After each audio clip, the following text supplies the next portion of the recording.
It was 2 a.m. when I first heard it, that soft, unsettling whisper echoing from somewhere above.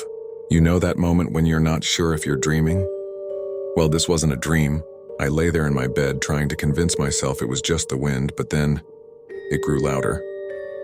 My grandmother's stories about this old house came flooding back. Tales she'd tell with a grave expression. Stories I'd always dismissed as nonsense until now. My hands trembled as I reached for my flashlight.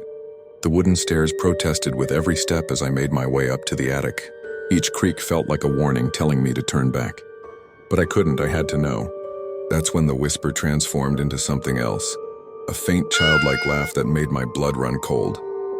My cat Max was already there, perched at the top of the stairs, his eyes fixed on something in the darkness. I followed his gaze and there it was, a shadowy figure in the corner. I tried telling myself it was just old furniture, a trick of the light. But then my flashlight flickered and for a split second I saw it. A face pale and expressionless staring right back at me. Was my mind playing tricks? Or was something else sharing my home that night? To this day I still wake up sometimes straining to hear that whisper again.